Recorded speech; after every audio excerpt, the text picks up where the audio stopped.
बिस्मिल्लाहिर्रहमानिर्रहीम। अस्सलामु अलैकुम वरहमतुल्लाहि वबरकातुहू। मोअज़्ज़िज़ हाज़रीन कराम,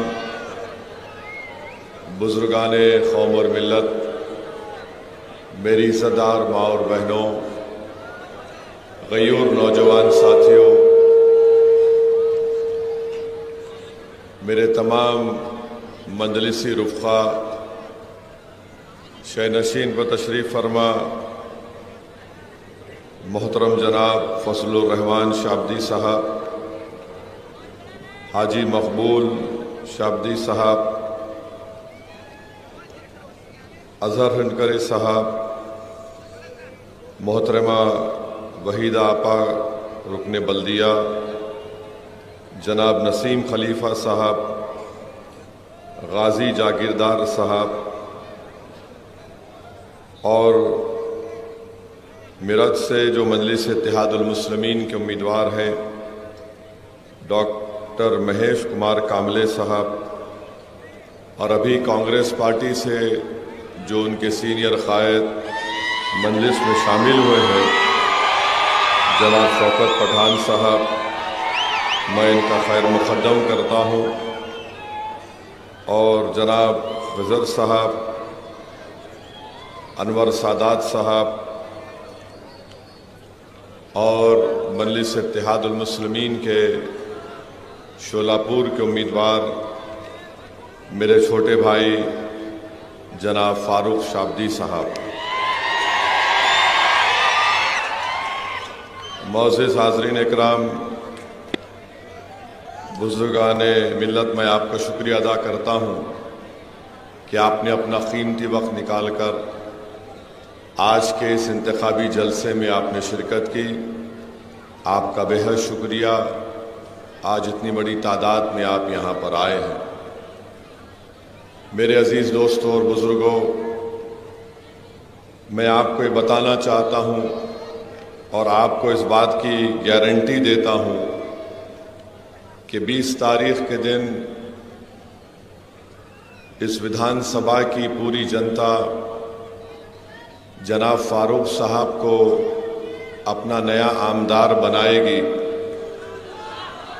तो इंशाअल्लाह मैं इस बात की गारंटी देता हूँ कि 5 साल में शोलापुर की जनता जो विकास के लिए तड़प रही है, शोलापुर की जनता जो महंगाई से पिस रही है, जो शोलापुर की जनता के नौजवान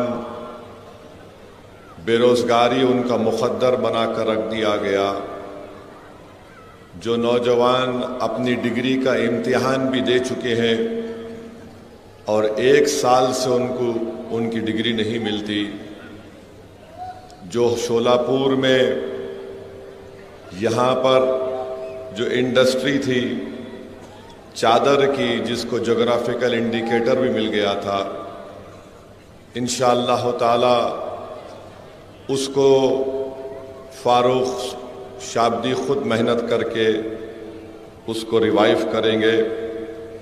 मैं आपसे वादा कर रहा हूँ कि आज शोलापुर में 6 दिन में 1 मरतबा पानी आपको मिलता है। फ़ारूक दिन रात मेहनत करके इंशाअल्लाह ये सबसे बड़ा मसला, ख़ास तौर से पीने का पानी अगर 6 दिन 8 दिन में 1 मरतबा आता है तो सबसे ज़्यादा तकलीफ़ हमारी माँ और बहनों को उठाना पड़ता है। और मैं आपसे वादा कर रहा हूँ कि ये जो फ्लाईओवर का काम, एक बच्चा पैदा हुआ, अब उसकी शादी होने वाली है, मगर फ्लाईओवर का काम मुकम्मल नहीं होता। अब लगता है कि उसकी जुमागी के बाद ही वो फ्लाईओवर का काम मुकम्मल होगा। आप शायद मेरी बात समझे नहीं। 20 तारीख के दिन फ़ारूक शाब्दी की शादी आप करेंगे, उनके वालिद बैठे हुए, उन्हें गलत नहीं समझना, आमदार बनाने का मामला है। क्योंकि फारूक को घर भी जाना है वापस, और जुमागी से मतलब 23 तारीख को जब नतीजा निकलेगा उसके बाद से इंशाअल्लाह ताला वो फ्लाईओवर का काम मुकम्मल हो जाएगा। क्योंकि हम जानते हैं कि शोलापुर में ये दो देशमुखों में जो डिशुम होने की वजह से फ्लाईओवर का काम मुकम्मल नहीं हो रहा। आप ये भी जानते हैं कि 10 साल पहले 2014 में नवंबर में, ये 2014 में नरेंद्र मोदी यहाँ पर आए थे और शोलापुर की जनता से वादा किया था कि मैं शोलापुर में भारत की आर्मी के कपड़े यहाँ पर सिलाऊंगा।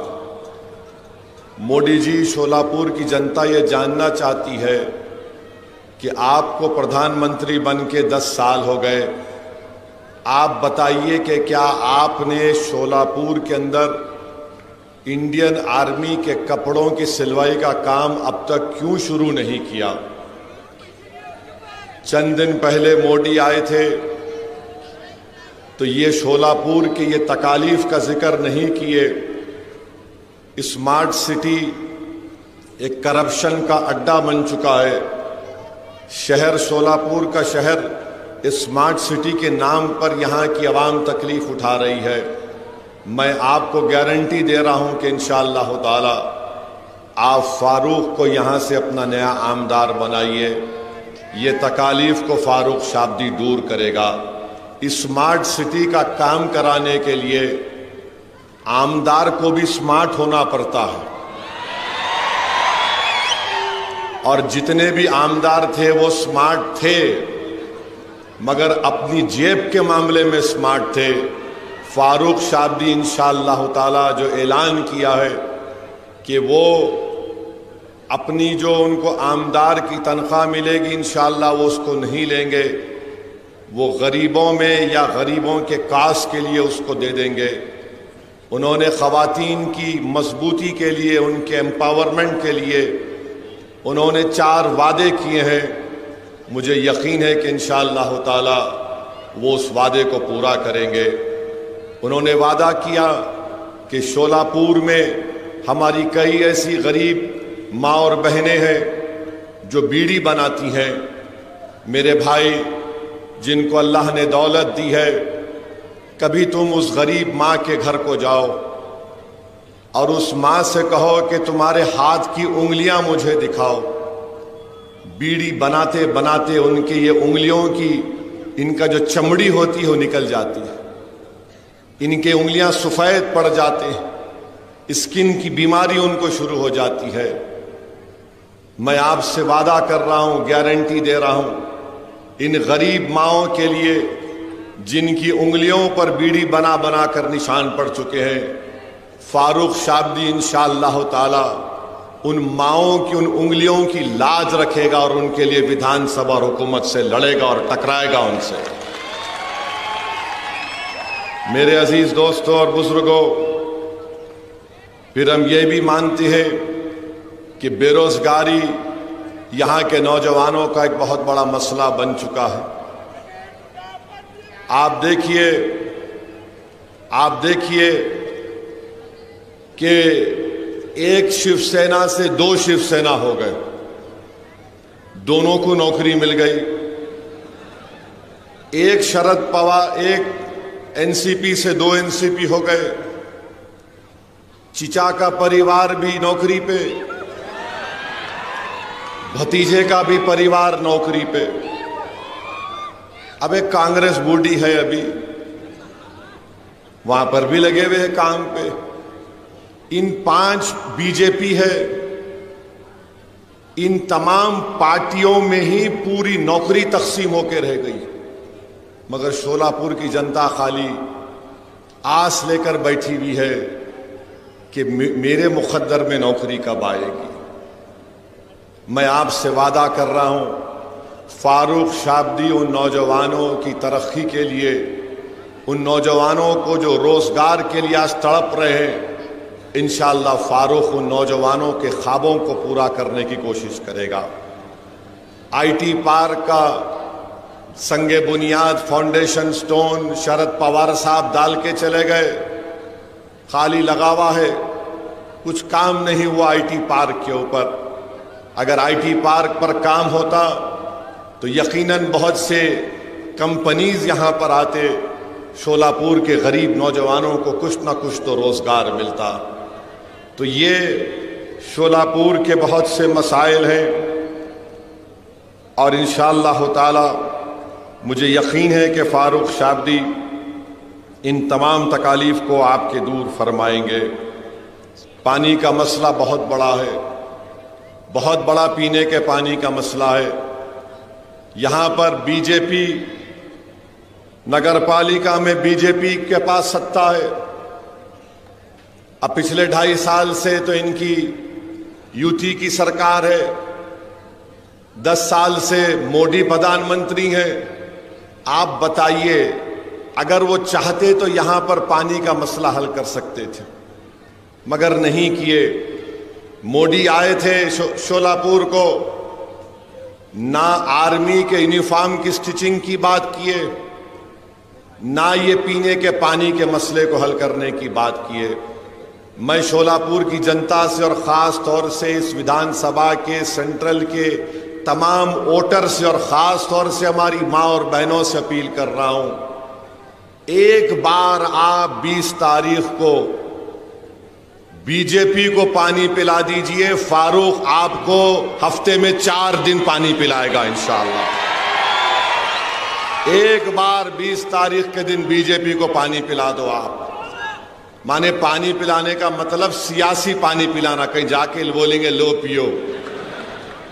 और फारूक के हक में डालिए, उनको मालूम हो जाएगा कि गरीबों को और माँ और बहनों को तकलीफ देने का क्या है। दूसरी बात यह है कि यहां यूटी वाले बोल रहे कि हम लाडली बहना में 1500 रुपए दिए, बोल रहे ना, बोल रहे। अब अगाड़ी वाले बोल रहे हम भी ऐसा कर देंगे कुछ। अब आप सुनिए, 1500 अगर किसी के अकाउंट में आ गए, हमारी माँ और बहनें बैठी हुई हैं, मेरी बात से मुत्तफिक होंगी कि आज जवार जो है, जो 2014 में 30 रुपए था, वो आज 50 रुपए में मिलता है। चावल 40 रुपए मिलता था 2014 में, वो आज 80 रुपए में मिलता है। गेहूं 25 रुपए में था, 50 रुपए हो गया। गुड़ 30 रुपए में था, शोलापुर का रेट बोल रहा हूं 50 रुपए हो गया। शक्कर, मोदी जी चाय बना के प्रधानमंत्री बन गए, अब उनकी चाय तो फ्री में आती, शक्कर भी उनको फ्री मिलती। मगर शोलापुर में शक्कर जो 30 रुपए थी 10 साल पहले, आज 45 रुपए में हो चुकी है। मसूर की दाल जो 50 रुपए में बिकती थी 14 में, आज 90 रुपए में बिक रही है। लाल मिर्ची 100 रुपए में बिकती थी, आज 200 रुपए में बिक रही है। इमली 100 रुपए में कीमत थी 10 साल पहले, आज 500 रुपए में है। बैगन जो 5 रुपए में था 10 साल पहले, आज 25 रुपए हो चुका। हरी मिर्ची 20 रुपए में थी, आज 40 रुपए हो चुकी है। प्याज 20 रुपए थी, आज 50 रुपए में हो चुकी है। आलू 10 रुपए था, आज 50 रुपए हो चुका है। फिर आप आ जाइए पेट्रोल 2014 में जब मोदी प्रधानमंत्री बने 72 रुपीस में था, आज 104 में हो गया। डीजल 55 रुपए में था 10 साल पहले, आज 90 रुपए में हो चुका।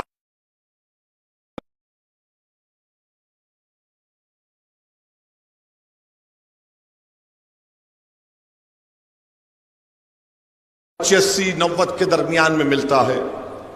मीठा तेल 70 रुपये में था, आज 150 रुपये में बिक रहा है। नमक 10 रुपये में था, 15 रुपये। अगर आप खाली इमली और आपके मसूर की दाल, लाल मिर्ची, हरी मिर्ची, प्याज, आलू और मीठा तेल मिला लिए तो यहीं 1100 रुपए निकल गए, यहीं 1100 रुपए निकल गए। सिलेंडर खरीदने गए तो उल्टा और 1500 जो रुपए मिले उसमें 300 रुपए डालना पड़ता। तो शिंदे समझ रहे कि हम सबके कान में फूल है, मोदी समझ रहे, अमित शाह बोल रहे लाडली बहना हमारे साथ है। अरे भाई तुम 1500 रुपए दे के 1900 रुपए मेरे से निकाल रहे, ये बेवकूफ बना रहे हैं महाराष्ट्र की जनता को और खास तौर से हमारी मां और बहनों को, गरीबों को। ये रेट जाकर मालूम कर लेना शोलापुर में। अब मेरे को मालूम कल से बीजेपी वाले जाएंगे मार्केट में, ए आलू की कीमत तो बोलना, प्याज की कीमत तो बोलना। महंगाई मोदी जी महाराष्ट्र को बर्बाद कर रही है।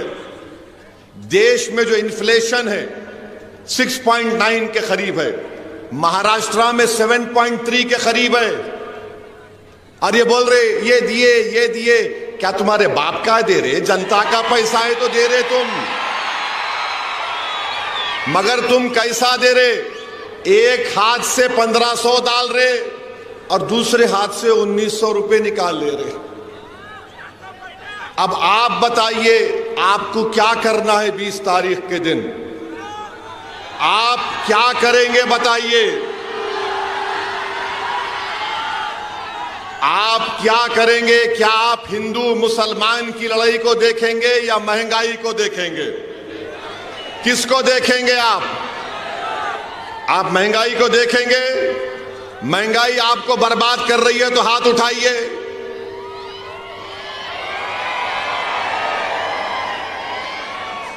अब आप हम पीने का पानी किसको रोज चाहिए? हाथ उठाइए। अच्छा जो नहीं दिया 10 साल से उसको 20 तारीख को पानी पिलाएंगे, हाथ उठाइए। अब बस है, अब ये मेरा मुकदमा मैं कायम कर दिया। अब फैसला आप जज है, आप लोग जज है। मैं फारूक की तरफ से ये आपके सामने ये बात को रख रहा हूं कि क्यों आपको बीजेपी को, शिवसेना दोनों को कांग्रेस को वोट नहीं देना है। दोनों को सत्ता मिली, दोनों को सत्ता मिली, मगर दोनों ने गारत कर दिया शोलापुर को, बर्बाद कर दिया शोलापुर को। नौजवान रो रहा है, अरे 1 साल हो गया डिग्री का एग्जाम लिख के, एक सर्टिफिकेट नहीं दे सकते तुम लोग? कौन सी सरकार चला रहे हैं ये लोग? और मोदी जी आके क्या बोलते, इस पे नहीं बात करेंगे।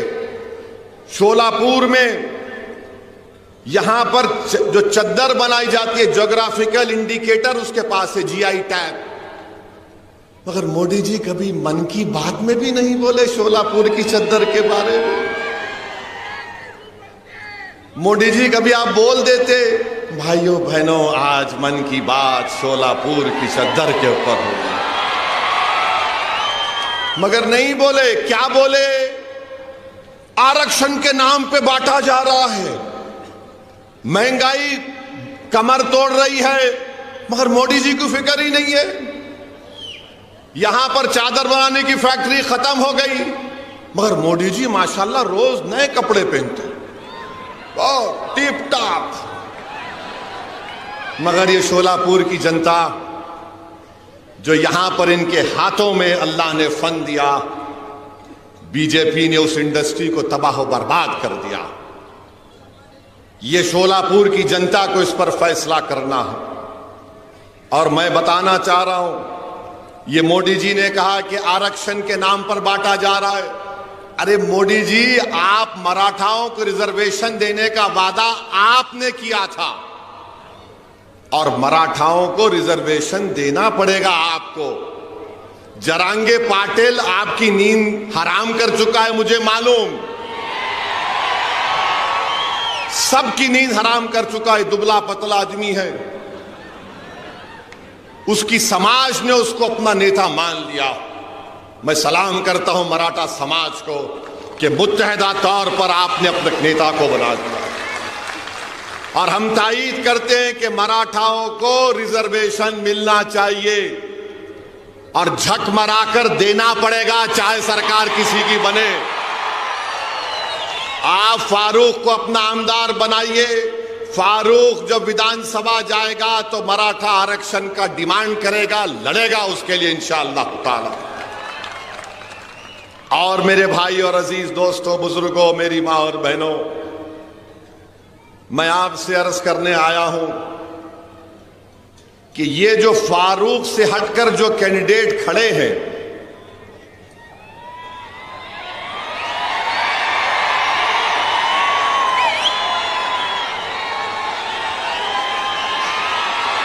आप समझ गए? माशाअल्लाह, पूरा समझ गए, पूरा समझ गए। अब समझाने की जरूरत ही नहीं है। तो खाली 20 तारीख को फारूक, ये तो बहुत तेज हो गए बाबा, माशाअल्लाह। अच्छा, मैं खाली बोल देता हूं जो मैं बोलना चाह रहा था।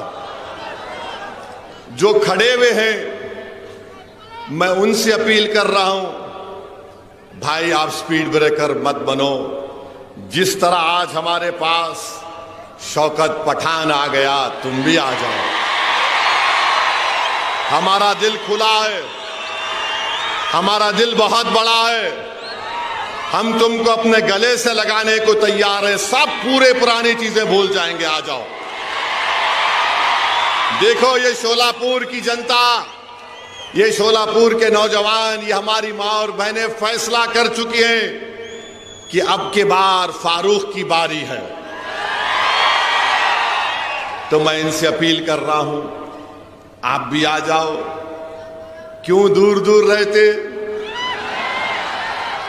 करीब आ जाओ।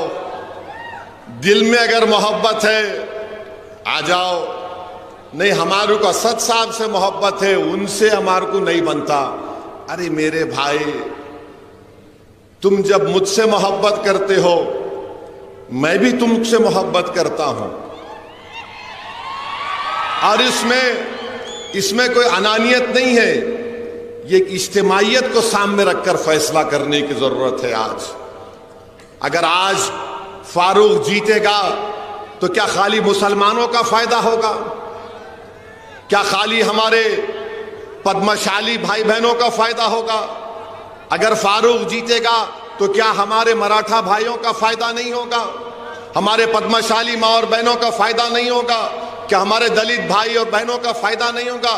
पूरे विधानसभा के तमाम जनता का फायदा होने वाला है। तो आ जाओ, सब मिलके गुलदस्ता बनाओ, ताकि शोलापुर की आवाम मिलकर 20 तारीख के दिन शोलापुर के एक अच्छे मुस्तकबिल के लिए, यहां की तकालीफ को दूर करने के लिए मैं सबसे अपील कर रहा हूं कि आप आगे बढ़िए और फारूक शाब्दी के हक में 20 तारीख के दिन अपना एक एक वोट इस्तेमाल करिए पतंग के निशान पर। मशीन में क्या नंबर है?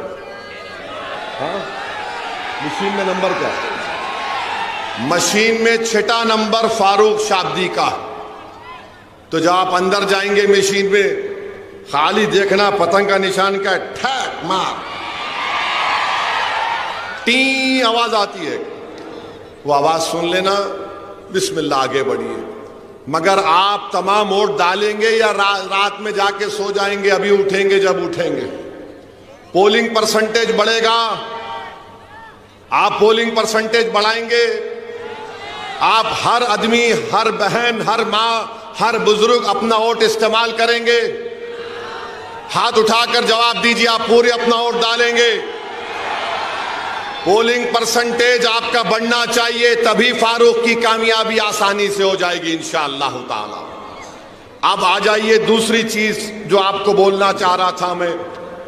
अभी आप देखें कि डाइस के ऊपर हम बैठे हुए थे, मंच के ऊपर, तो मेरे को आके कोई एक कागज दिए, देखिए आप लोग क्या था, बोलता हूं मैं आपको, सुनो, बहुत मजे का है, बहुत मजे का है। मेरे को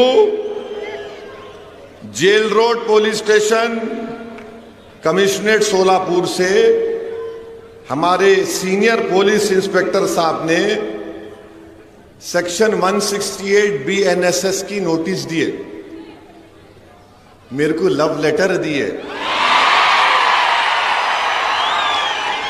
हमारे ससुरे की तरफ से आई नोटिस। दामाद से बहुत मोहब्बत करते ना इन, और हम इनके भाईजान हैं। ससुरे भी उन्होंने है, हम उनके भाईजान भी हैं। I love you. अच्छा, यहां इसमें क्या लिखे? इसमें लिखे, अंग्रेजी में बोल रहा हूं, लिटिल लिटिल इंग्लिश आती है मेरे को।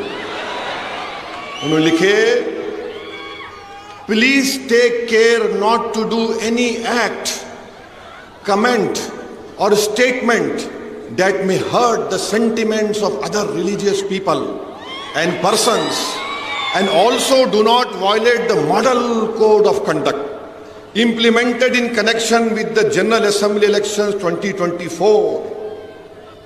It should be noted that law and order problem will not arise due to any minor reason, and peace should be maintained. In addition to this, B की जगह BE आना, आप BRE लिख लिए, खैर मेरे को नहीं।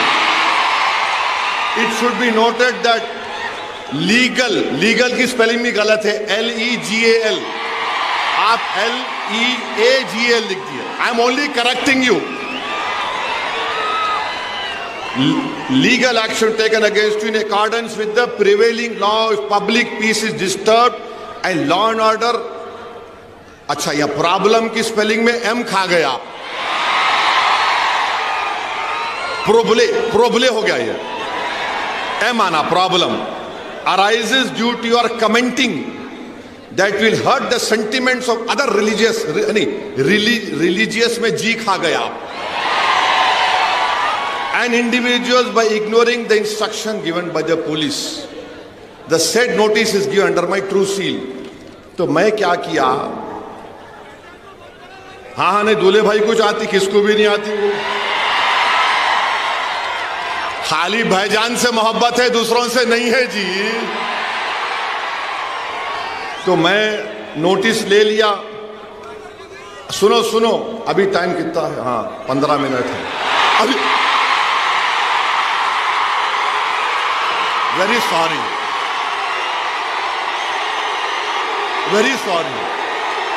9:45, देखो 9:45। अरे तो मैंने लिखा नोटिस में, सुनो आप मीडिया वालों, 9:45 घड़ी चेक कर लो तुम्हारी भी। तो मैंने नोटिस में लिखा, फारूक सही बोल रहा ना, ऊपर नीचे तो नहीं हो रहा ना? यू आर हैप्पी, सेटिस्फाइड, माशाल्लाह। अभी मैंने लिखा, रिसीव द नोटिस, माने नोटिस रिसीव कर लिया मैं। अपोज द कंटेंट्स, हाँ बैठो, हाँ अरे बैठो जी, बैठो भाईजान बोल रहे, बैठो। अपोज द कंटेंट्स हैं जो लिखे, हम उसको अपोज करते। Issuing authority has no power to issue notice during the period of model code of conduct. The permission of concerned returning officer of Solapur Central should have been taken। तो मेरे को ये समझ में नहीं आया कि हजरत पुलिस दामाद को लाइटर वैन में दिल पे न खोलो, कोई भी गुर्दे पे लेके रिटर्निंग ऑफिसर परमिशन दिए नहीं मालूम, क्योंकि model of code of conduct जब इंप्लीमेंट होता तो returning officer controls the police, returning officer police को कंट्रोल करता। खैर मेरे को लाके दे दिए, I love them also, no problem. अब आप सुनो, यहां पर हम क्या लिखे, हम ये अंग्रेजी में पढ़ रहे, फिर तर्जुमा करते। I have address more than 15 election meetings. इस जनरल इलेक्शन में and abided by the MCC. माने मैंने इस इलेक्शन में 15 इलेक्शन इंतखाबी जलसों से खिताब किया और एमसीसी को बाइट किया। फिर मैंने लिखा, it is surprising that the notice has not been issued to the prime minister Narendra Modi. Modi को नोटिस नहीं दिए, ओवैसी को दिए। 3 दिन पहले मोदी आए थे, मोदी को देना था ना, देना था नहीं देना था, उनको नहीं दिए, ओवैसी को दिए, क्योंकि मैं सन इन लॉ हूं, क्या हूं नहीं मालूम। In lighter vein, don't take it seriously. अब ये आप बताइए, ये क्या है? जहां मैं चले जाता हूं महाराष्ट्र में, आपसे मोहब्बत का इसका खत लेकर आए हैं हम, आइए। तो मैं भी उनको दिल में देख के बोला, वाह मेरी महबूबा आ रही है, वाह तेरा ही इंतजार था। ये कैकू करते रहे भाई मेरे पीछे, मैं बोलता ही नहीं था ये सब चीज़ें। अच्छा अब आप मेरे को बोलो, वो एक छोटा बच्चा है, नहीं मेरे स्टैंडर्ड से बोल रहा हूं, मेरी गलती नहीं, मैं लंबा हूं तो हमारे अब्बा की गलती है। तो उन्होंने बोल रहे मैं मस्जिद में घुस के मारता हूं। मेरे को समझ में नहीं आया कि ये 168B एंड SST नोटिस उसको नहीं दिए, नहीं दिए ना, नहीं दिए, उसको दिए ही नहीं। उन्हें बोले जा रहा, जो बके जा रहा। अच्छा क्या करे, खाली FIR कर लिए। अरे उसको लेके भिजाते दुबई को अंदर, अरे दुबई से मुराद जेल को भिजाते नहीं। अब वो डिप्टी सीएम फडणवीस बोले, क्या बोले, और जिहाद, धर्म युद्ध। ये धर्म युद्ध है इलेक्शन, ये और जिहाद है इलेक्शन। बाबा साहिब अंबेडकर ने संविधान बनाया, तो बाबा साहिब ने संविधान कब बनाया? जिस जमाने में दलित लोग अगर जमीन पर चलते थे तो उनके कमर के सामने झाड़ू होती थी और गले में वो होता था घड़े के जैसा कि अगर थूकना भी है तो उसमें थूको, और जिस जमीन पर तुम चलते हो उसको झाड़ू दो, क्योंकि तुम्हारे पैर इस काबिल नहीं है कि तुम जमीन पर चलो। तो बाबा साहिब ने कहा कि कोई बड़ा नहीं, कोई छोटा नहीं, ओवैसी, फडणवीस, दलित सब बराबर होंगे। और बाबा साहिब ने संविधान में हम सबको इंसान कहा। All human beings are equal in the eye of the law. और बाबा साहिब ने क्या लिखा संविधान में? लिबर्टी, आजादी, जस्टिस, इंसाफ, फ्रेटर्निटी, भाईचारगी, इसको हमको हासिल करना है। मैं हमारे दलित भाइयों को पैगाम दे रहा हूं आज शोलापुर से कि आओ बाबा साहेब अंबेडकर के उन ख्वाबों को पूरा करेंगे।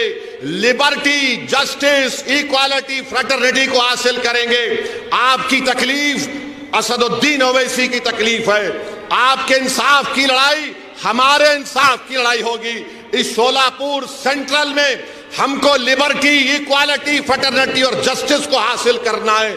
जो ख्वाब बाबा साहिब ने देखा था उस ख्वाब को हमको देखना है। मैं हमारे दलित भाइयों को याद दिलाना चाह रहा हूं, जब किसी ने जाकर बाबा साहिब से कहा था, बाबा साहिब हिंदुस्तान की, भारत की लोकसभा में भी इतने दलित MP जीत कर जाते हैं, आप क्यों दलितों की एक आजाद लीडरशिप की बात करते हैं? तो बाबा साहिब अंबेडकर को सलाम, उन्होंने कहा था कि हां, रिजर्वेशन की बुनियाद पर जीत कर तो जाते हैं, मगर अपना मुंह उस वक्त खोलते जब उनको अंगड़ाई लेना पड़ता है। मैं दलित भाइयों को याद दिला रहा हूं, कांशीराम ने ही कहा था, चमचों से बच के रहो, चमचों से बच के रहो। मैं तुमसे भी कह रहा हूं, चमचों से बच के रहो।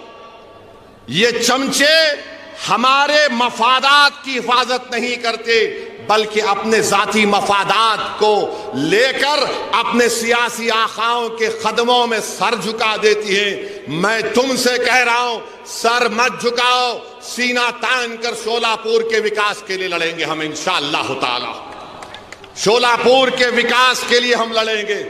तो मेरे अजीज दोस्तों और बुजुर्गों, ये चंद गुजारिशात मुझे आप तक कहना था।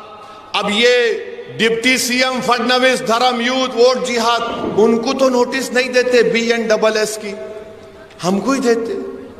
अच्छा, हैरत की बात यह, मैं पुलिस वालों को भी बोल रहा हूं, जब ये BNS का कानून पार्लियामेंट में पास हो रहा था, अपोजिशन को सस्पेंड कर दिया गया था, मैं अकेला था वहां पे, तो वाहिद MP था मैं इम्तियाज जलील के साथ जो इस कानून को कहा था यह गलत इस्तेमाल होगा इसका, BNSS का। मैंने कहा था कि मकाले की रूह या मकाले अपने खबर में खुश हो रहा होगा इस कानून को देखकर। मेरी बात सच साबित हो गई कि BNSS एक गलत कानून बनाया गया था, जिसका इस्तेमाल मैंने पार्लियामेंट में कहा था, इसका इस्तेमाल माइनॉरिटीज पर, दलित्स पर, इंटेलेक्चुअल्स पर होगा जो हुकूमतों के खिलाफ होंगे। मैं मुबारकबाद देता हूं यहां की पुलिस को कि मैंने जो पार्लियामेंट में कहा था आपने उसको सच साबित कर दिया। आई thank you from the bottom of my heart. ये गंदा कानून मोदी ने बनाया BNSS का। किसी को भी ले जाकर 120 दिन का पुलिस कस्टडी दिया जा सकता। मेरी स्पीच है YouTube पर, देख लेना आप। मैं उम्मीद करता हूं कि PI साहब मेरे इस भाषण को ये नहीं बोलेंगे कि this will create problem of reason and peace. बहुत अच्छा है, मैं इसको घर को ले जाके जब 18 तारीख को हमारी बीवी से मिलूंगा, हमारी बेगम पूछेंगे क्या लेके आए, मैं बोलूंगा देखो ये लेके आया हूं, ये लेके आया, उसको फ्रेम करके रखूंगा घर में। ये मेरे लिए मेडल है, तमगा है। जवानी में तो लव लेटर ना लिखे ना मिला, मगर बुढ़ापे में मिल रहा है। Thank you. मगर मैं जवान हूं, मेरी दाढ़ी को वाइट देख के लोग बोलते वाइट हो जा रही। बाबू, शेर कभी बुढ़ा नहीं होता, याद रखो। अब दूसरे पूछेंगे मंजलिस के मुखालिफिन, बंदर, मतलब बंदर कितना भी बुढ़ा हो जाओ कुलाठी मारना नहीं भूलता उन्हें। तो खैर, ये लाइटर वेन में था, दिल पे मत लीजिए। मेरे को बड़ी तकलीफ हुई कि RO साहब अगर देते, रिटर्निंग ऑफिसर देते, मगर मेरे को उससे बड़ी तकलीफ यह है कि मोदी जी आए थे, उनको देना था। उन्होंने नहीं बोले ए सेफ है, एक है तो सेफ है, किसका मतलब उसका? किसको बोल रहे थे मोदी जी एक है तो सेफ है? उनको नोटिस नहीं दिए, मगर दूल्हे भाई को दे दिए। तो खैर, आपको अब यकीन तो हो गया ना कि नोटिस किसको मिलती? बोलने वाले को मिलती। इतना बड़ा जुलूस इम्तियाज जलील निकाले औरंगाबाद से मुंबई तक, 10,000 गाड़ियां थीं, एक पत्थर नहीं मारे किसी के ऊपर। रसूलुल्लाह सल्लल्लाहु अलैहि वसल्लम के शान में जिसने गुस्ताखी करने की कोशिश की, कोई गुस्ताखी नहीं कर सकता। जिसके लिए जमीन और आसमान बनाया गया, अरे एक नापाक इंसान गुस्ताखी कर सकता है आका की शान में? अगर कोई आसमान की तरफ देखकर थूकेगा तो थूक उसके मुंह पे गिरता आके। मगर कोई गड़बड़ नहीं हुई। मगर एक बात मालूम हुई, इम्तियाज जलील ने MP का इलेक्शन सबने मिलकर हरा दिया उसको, मगर इम्तियाज जलील ने अपनी गुलामी का सबूत दिया और बताया कि मैं आका के गुलामों का गुलाम हूं। मैं शुक्रगुजार हूं फारूक शाब्दी के वालिद का कि उन्होंने ऐसे होनहार और एक गयूर बेटे को पैदा किया, तरबियत दी। यहां पर फारूक शाब्दी ने हर मसले के ऊपर एहतजाज किया, आपने उसका साथ दिया, मैं आपका शुक्रगुजार हूं। कोई भी मसला निकले फारूक शाब्दी आगे आया। कोविड का मसला था, फारूक शाब्दी आगे बढ़कर गरीबों की मदद किया, मजहब को नहीं देखा। पढ़ाने का स्कॉलरशिप का मसला आया, फारूक शाब्दी ने ये नहीं देखा कि कौन किस समुदाय का है। फारूक शाब्दी ने कहा यह शोलापुर का है, इसका मुस्तकबिल अच्छा होना चाहिए। मैं शोलापुर की जनता से अपील कर रहा हूं, क्या आप 20 तारीख के दिन अपना एक एक वोट फारूक को देंगे पतंग के निशान पर? आवाज जरा दम अंदर से निकालो जी। नहीं नहीं नहीं, मोदी जा कहीं भी उनको आवाज आना।